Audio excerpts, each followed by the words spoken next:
നമസ്കാരം, ഞാൻ സിജു. എല്ലാവർക്കും മാനറ്റോസിന്റെ പുതിയൊരു വീഡിയോയിലേക്ക് സ്വാഗതം.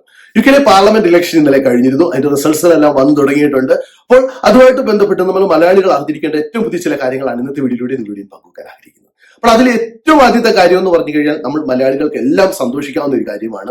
മലയാളിയായ സോജൻ ജോസഫ് ആഷ്ഫോർഡിൽ നിന്ന് ലേബർ കാൻഡിഡേറ്റ് ആയിട്ട് മത്സരിച്ച് വിജയിച്ചിരിക്കുകയാണ്. അതായത് പാർലമെന്റിൽ ആദ്യമായിട്ട് ഒരു മലയാളികളുടെ ശബ്ദം മുഴങ്ങാൻ പോകുന്നു. സോജൻ ജോസഫിന് എല്ലാവിധ ആശംസകളും. ലേബർ കാൻഡിഡേറ്റ് ആയിട്ടാണ് സോജൻ ജോസഫ് മത്സരിച്ചത്.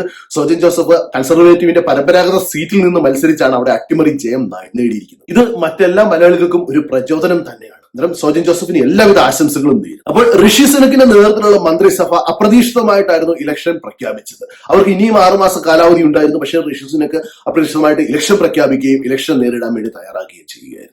അപ്പോൾ ഞാൻ പല വീഡിയോയിലും നേരത്തെ പറഞ്ഞിട്ടുണ്ട്, ഋഷി സുനക്ക് പൊതുജനങ്ങളാൽ തെരഞ്ഞെടുക്കപ്പെട്ട ഒരു പ്രധാനമന്ത്രി ആയിരുന്നില്ല. അദ്ദേഹം പാർട്ടിയിൽ നിന്ന് തെരഞ്ഞെടുക്കപ്പെട്ട ഒരു പ്രധാനമന്ത്രിയായിരുന്നു. കാരണം കഴിഞ്ഞ വർഷം ഇലക്ഷനിൽ ബോറിസ് ജോൺസൺ ആയിരുന്നു പ്രധാനമന്ത്രി സ്ഥാനാർത്ഥിയായിട്ട് മത്സരിച്ചത്. ബോറിസ് ജോൺസൺ ഏകദേശം 371 സീറ്റിന്റെ ഭൂരിപക്ഷത്തോടുകൂടി വിജയിച്ചാണ് കൺസർവേറ്റീവിന്റെ പ്രധാനമന്ത്രിയാകുന്നത്. അതിനുശേഷം പാർട്ടിയിലുള്ള പ്രശ്നങ്ങൾ മൂലം അദ്ദേഹം രാജിവെക്കുകയും അതിനുശേഷം ലിസ് ട്രസ് പ്രധാനമന്ത്രിയായിട്ട് വരികയും ചെയ്തു. ലിസ് ട്രസിന്റെ കാലാവധി വളരെ കുറച്ച് കാലങ്ങൾ മാത്രമേ ഉണ്ടായിരുന്നുള്ളൂ. അത് കഴിഞ്ഞ് പാർട്ടിയിൽ ഉള്ള വോട്ടെടുപ്പിലൂടെയായിരുന്നു ഋഷി സുനക്ക് നേതാവായിട്ട് എത്തിയത്. അന്ന് തൊട്ട് തന്നെ കൺസർവേറ്റീവ് പാർട്ടിയിൽ അതിനെതിരെ ശക്തമായ ശബ്ദം ഉയർത്തുന്നുണ്ടായിരുന്നു പലരും. കാരണം പൊതുജനങ്ങളെ നേരിടാതെ, അതായത് ഒരു ഇലക്ഷൻ നേരിടാതെ പ്രധാനമന്ത്രിയായ ഋഷി സുനക്കിനോടുള്ള എതിർപ്പ് പാർട്ടിയിലെ പല അംഗങ്ങൾക്കും ഉണ്ടായിരുന്നു. ഇപ്പോൾ ഋഷി സുനക്ക് ആദ്യമായിട്ട് പൊതുജനങ്ങളെ നേരിടുകയായിരുന്നു ഒരു പ്രധാനമന്ത്രിയാകാൻ വേണ്ടി. അവിടെ അദ്ദേഹം പൂർണ്ണമായിട്ട് പരാജയപ്പെട്ടിരിക്കുകയാണ്. ഇവിടുത്തെയുള്ള സർവേകളൊക്കെ പ്രവചിച്ചതുപോലെ തന്നെ ലേബർ പാർട്ടി വൻ ഭൂരിപക്ഷത്തോടു കൂടിയാണ് ഭരണത്തിൽ വന്നിരിക്കുന്നത്. പക്ഷെ ഒരു കാര്യം നമ്മൾ പ്രത്യേകം ശ്രദ്ധിച്ചാൽ മനസ്സിലാകും, ലേബർ പാർട്ടിയുടെ വോട്ട് ഷെയറിൽ വലിയ മാറ്റങ്ങളൊന്നും വന്നിട്ടില്ല. 35% നിന്ന് അവർക്ക് ഇപ്പോൾ 2% അങ്ങാണ്ട് കൂടിയിട്ടുള്ളൂ കഴിഞ്ഞ ഇലക്ഷനുമായിട്ട്. കൺസർവേറ്റീവിന് ഏകദേശം 20% വോട്ട് കുറയുകയാണ് ഉണ്ടായത്. ഇവിടെ നമ്മൾ ശ്രദ്ധിച്ചാൽ മനസ്സിലാക്കുന്നത്, ഇവിടുത്തെ ഈ വോട്ടുകളെല്ലാം പോയത് പുതിയ പാർട്ടിയിലേക്കാണ്, റീഫോം പാർട്ടി എന്നുള്ള പാർട്ടിയിലേക്കാണ്. കുടിയേറ്റക്കാരെ സംബന്ധിച്ചിടത്തോളം റീഫോം പാർട്ടി ഉയർന്നു വരുന്നത് അത്ര നല്ലൊരു കാര്യമല്ല. കാരണം കുടിയേറ്റത്തെ ശക്തമായി എതിർക്കുന്ന ഒരു പാർട്ടിയാണ് റീഫോം പാർട്ടി. ബ്രെക്സിറ്റിന് വേണ്ടി സമരം ചെയ്ത ഒരു പാർട്ടിയാണ് റീഫോം പാർട്ടി. അപ്പോൾ ഈ റീഫോം പാർട്ടിയുടെ ഏറ്റവും പ്രധാനപ്പെട്ട അവരുടെ അജണ്ട എന്ന് പറയുന്നത് തന്നെ ബ്രിട്ടനെ പഴയ ബ്രിട്ടൻ ആക്കും, കുടിയേറ്റം പൂർണ്ണമായിട്ട് ഇല്ലാതാക്കാനുള്ള ശ്രമം നടത്തും തുടങ്ങിയ കാര്യങ്ങളാണ് അവർ മുമ്പോട്ട് കൊണ്ടുവരുന്നത്.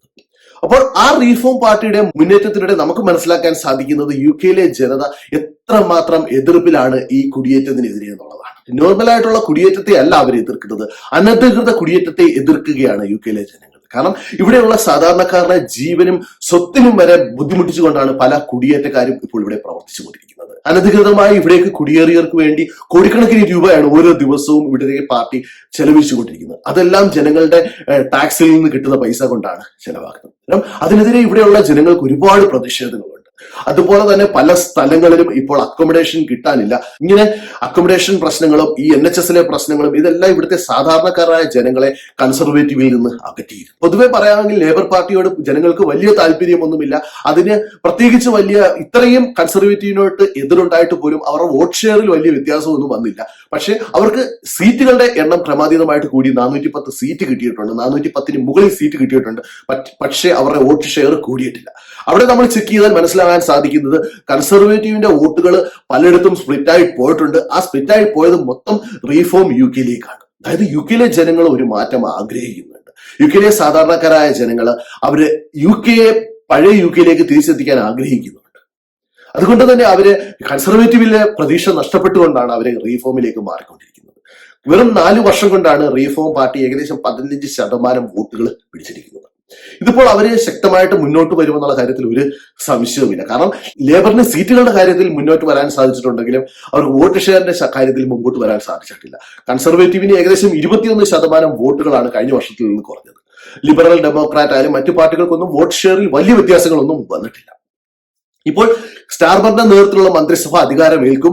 ഇനി പ്രതിപക്ഷ നേതാവായിട്ട് നോർമലി എത്തേണ്ടത് ഋഷി സുനക്കാണ്. പക്ഷേ പാർട്ടിയിൽ ഋഷി സുനക്കിനെതിരെ ശക്തമായ വികാരമുണ്ട്. പലരും ഋഷി സുനക്ക് മാറണം എന്നുള്ള രീതിയിൽ തന്നെയാണ് പ്രതികരിച്ചുകൊണ്ടിരിക്കുന്നത്.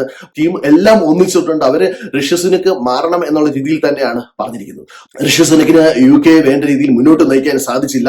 അതുപോലെ തന്നെ മറ്റൊരു കാര്യം ശ്രദ്ധിച്ചാൽ മനസ്സിലാകും, യുകെയിലെ പല സ്ഥലങ്ങളിലും കൺസർവേറ്റീവിന്റെ ഏറ്റവും പ്രധാനപ്പെട്ട അംഗങ്ങളൊക്കെ തോൽക്കുകയാണ് ഉണ്ടായത്. അപ്പോൾ യുകെയിലെ സാധാരണക്കാരായ ജനങ്ങൾ ലേബർ പാർട്ടിയോടുള്ള സപ്പോർട്ടിനേക്കാൾ ഉപരിയായിട്ട് കൺസർവേറ്റീവിനെ എതിർത്തുകൊണ്ടുള്ള വോട്ട് ചെയ്തു എന്നാണ് നമുക്ക് മനസ്സിലാക്കാൻ സാധിക്കുന്നത്. ഇപ്പോൾ പുതിയതായിട്ട് സ്റ്റാർമർ ഇലക്ഷൻ ജയിച്ച് പ്രധാനമന്ത്രിയായിട്ട് വന്നു.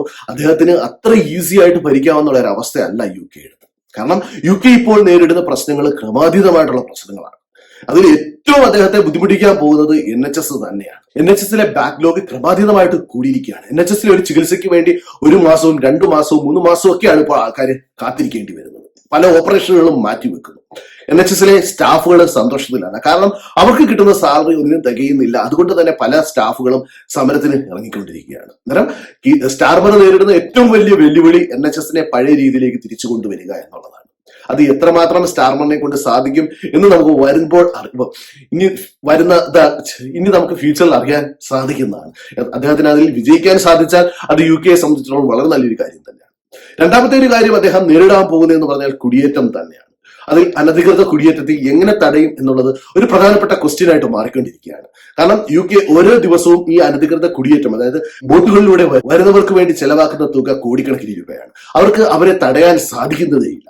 കാരണം ഋഷി സുനക്കിന്റെ നേതൃത്വത്തിലുള്ള മന്ത്രിസഭ അല്ലെങ്കിൽ പ്രീതി പട്ടേൽ ഇവരെ യുഗാണ്ടയിലേക്ക് കൊണ്ടുപോകാനുള്ള സ്കീമൊക്കെ കൊണ്ടുവന്നിരുന്നു. പക്ഷെ അതൊന്നും നടത്താൻ അവർക്ക് സാധിച്ചില്ല. അപ്പോൾ അനധികൃതമായിട്ട് ഇങ്ങനെ വരുന്നവരുടെ എണ്ണം ഓരോ ദിവസവും ക്രമാതീതമായിട്ട് കൂടി വരികയാണ്. ബോട്ടുകളിൽ ഒരുപാട് പേരാണ് ഓരോ ദിവസവും വന്നുകൊണ്ടിരിക്കുന്നത്. അന്നേരം സ്റ്റാർമർ അതിനെതിരെ എന്തായിരിക്കും ചെയ്യും എന്നുള്ളത് അദ്ദേഹത്തിന്റെ ഈ 5 വർഷത്തെ ഭരണത്തിൽ നമുക്ക് കാണാൻ സാധിക്കുന്നതാണ്. അപ്പോൾ അദ്ദേഹവും അവിടെ പരിചയപ്പെട്ടാൽ യു കെയുടെ അവസ്ഥ വളരെ മോശമായി മാറും എന്നുള്ള കാര്യത്തിൽ ഒരു സംശയവുമില്ല.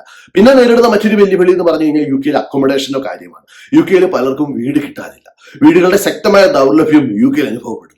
അന്നേരം സ്റ്റാർമർ അതിന് എന്ത് ചെയ്യും എന്നുള്ളതും ഒരു ക്വസ്റ്റ്യൻ മാർക്ക് തന്നെയാണ്. പിന്നെ ജീവിത ചെലവ് ക്രമാതീതമായിട്ട് കൂടുന്നത് കൊണ്ട് തന്നെ ഇവിടെയുള്ള സാധാരണക്കാർക്കൊന്നും ഒരു പാർട്ടിയിലും വിശ്വാസമില്ലാതായിരിക്കുകയാണ്. ഇവിടെ ഇപ്പോൾ സാധാരണക്കാരായ വോട്ട് ഷെയർ നിങ്ങൾ ശ്രദ്ധിച്ചാൽ മനസ്സിലാകും. വളരെ കുറഞ്ഞ ടേൺ ഔട്ട് മാത്രമേ, വളരെ കുറഞ്ഞ ശതമാനം ആൾക്കാർ മാത്രമേ വോട്ടിങ്ങിന് പോയിട്ടുള്ളൂ. ഒരുപാട് പേര് വോട്ട് ചെയ്യാതിരിക്കുകയാണ്. കാരണം വോട്ട് ചെയ്തിട്ടും പ്രത്യേകിച്ച് മാറ്റങ്ങൾ ഒന്നും വരികയില്ലെന്നാണ് പലരും പറയുന്നത്.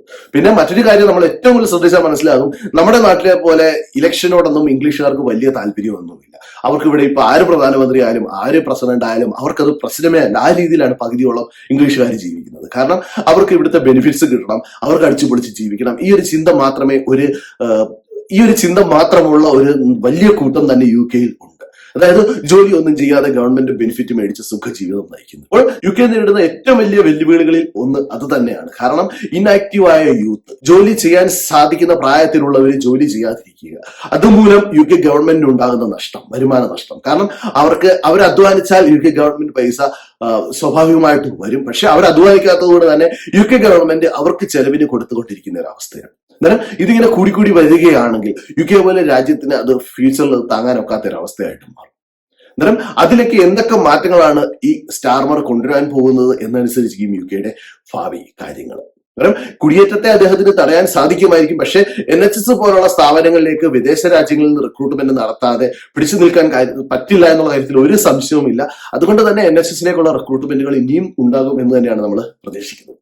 അപ്പോൾ നിങ്ങൾക്ക് എല്ലാവർക്കും ഈ വീഡിയോ പ്രയോജനപ്പെടുന്ന ഞാൻ പ്രതീക്ഷിക്കുന്നു. നിങ്ങൾക്ക് വീഡിയോ ഇഷ്ടപ്പെട്ടെങ്കിൽ നിങ്ങളുടെ ഫ്രണ്ട്സിന് ഷെയർ ചെയ്യുക. അതോടൊപ്പം തന്നെ നിങ്ങളുടെ അഭിപ്രായങ്ങളും നിർദ്ദേശങ്ങളും കമന്റ് ചെയ്യുക. അപ്പോൾ മറ്റൊരു വീഡിയോ കാണുന്നതിന് എല്ലാവർക്കും നന്ദി, നമസ്കാരം.